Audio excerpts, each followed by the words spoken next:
Hello दोस्तों, कैसे हैं आप सब। राजस्थान एजुकेशन में आपका स्वागत है। तो दोस्तों, आज का अपना टॉपिक है वेशभूषा एवं आभूषण। दोस्तों, मैं जो ये प्रश्न लेके आता हूँ वो एग्ज़ाम की दृष्टि से बहुत ही महत्वपूर्ण प्रश्न होते हैं। तो चलिए शुरू करते हैं आज का पहला प्रश्न। आज का पहला प्रश्न है, चूंप नामक आभूषण कहाँ पहना जाता है। ऑप्शन ए है हाथ में, ऑप्शन बी पैर में, ऑप्शन सी है दांत में और ऑप्शन डी है अंगुली में।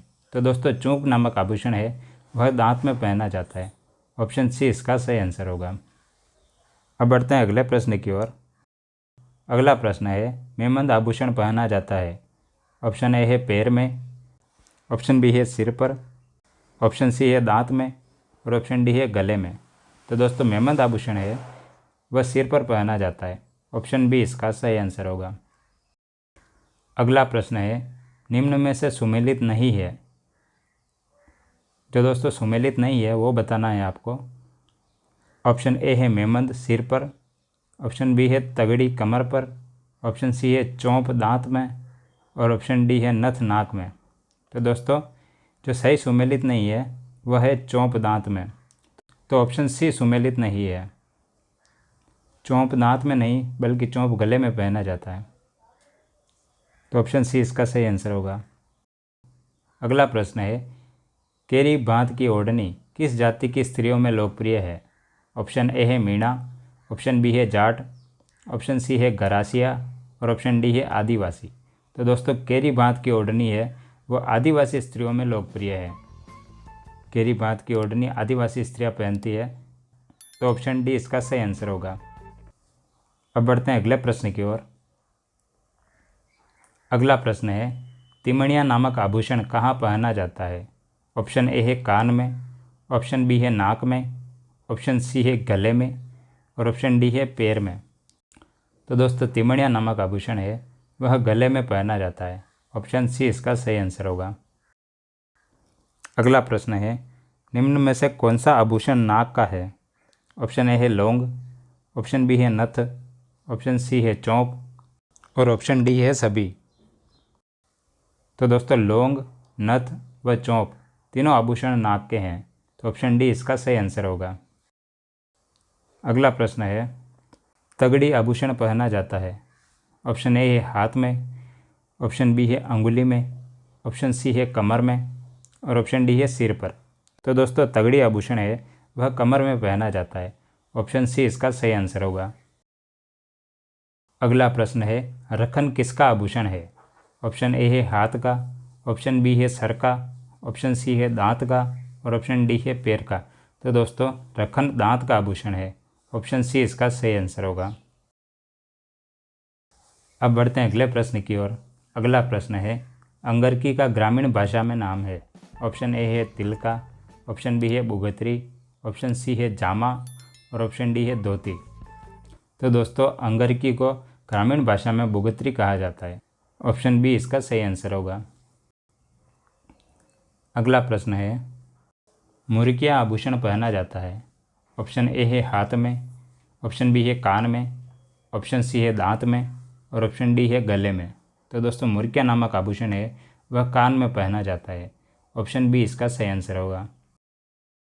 अगला प्रश्न है, आदिवासियों द्वारा पहने जाने वाला सबसे प्राचीन वस्त्र कौन सा है। ऑप्शन है चुगा, ऑप्शन बी है नांदना, ऑप्शन सी है बुगतरी और ऑप्शन डी है आतमसुक।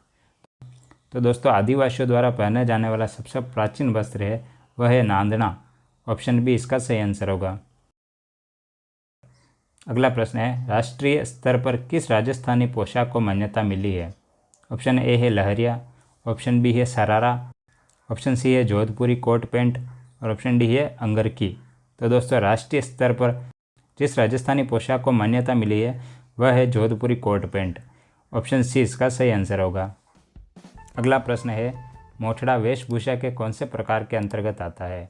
ऑप्शन ए है धोती, ऑप्शन बी है शरारा, ऑप्शन सी है पगड़ी और ऑप्शन डी है अंगरकी। तो दोस्तों, मोठड़ा वेशभूषा के अंदर पगड़ी आती है। ऑप्शन सी इसका सही आंसर होगा।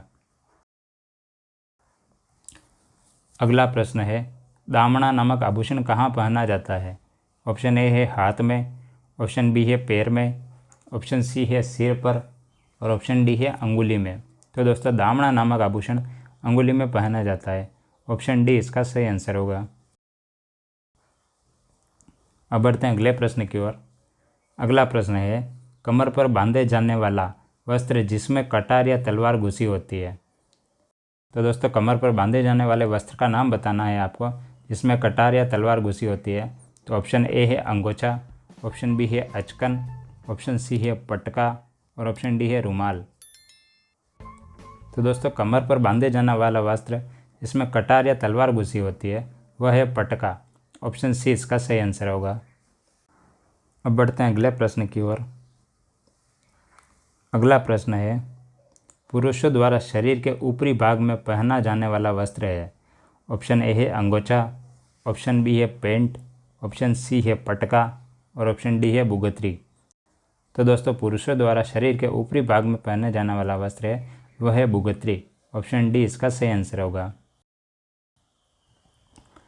अगला प्रश्न है फॉलरी नामक आभूषण पहना जाता है। ऑप्शन ए है हाथ की अंगुली में, ऑप्शन बी है पैर में, ऑप्शन सी है सिर पर और ऑप्शन डी है पैर की अंगुली में। तो दोस्तों फॉलरी नामक आभूषण है वह पैर की अंगुली में पहना जाता है। ऑप्शन डी इसका सही आंसर होगा। अगला प्रश्न है आदिवासी महिलाओं द्वारा घुटनों तक पहने जाने वाले घाघरे को क्या कहा जाता है। ऑप्शन ए है पोमचा, ऑप्शन बी है कछाऊ, ऑप्शन सी है पोत्या और ऑप्शन डी है धोती। तो दोस्तों आदिवासी महिलाओं द्वारा घुटनों तक पहने जाने वाले घाघरे को कछाऊ कहा जाता है। ऑप्शन बी इसका सही आंसर होगा। अब बढ़ते हैं अगले प्रश्न की ओर। अगला प्रश्न है आदिवासी स्त्रियां विवाह के अवसर पर पहनती है। ऑप्शन ए है लहरिया, ऑप्शन बी है सलवार, ऑप्शन सी है जामसाई साड़ी और ऑप्शन डी है लहंगा। तो दोस्तों आदिवासी स्त्रियां विवाह के अवसर पर जामसाई साड़ी पहनती है। तो ऑप्शन सी इसका सही आंसर होगा। अगला प्रश्न है भील पुरुष अपने बालों को ढकने के लिए सिर पर जो कपड़ा बांधते हैं उसे क्या कहते हैं। ऑप्शन ए है अंगरकी, ऑप्शन बी है पगड़ी, ऑप्शन सी है लहरिया और ऑप्शन डी है पोतिया। तो दोस्तों भील पुरुष अपने बालों को ढकने के लिए सिर पर जो कपड़ा बांधते हैं उसे पोतिया कहा जाता है। ऑप्शन डी इसका सही आंसर होगा।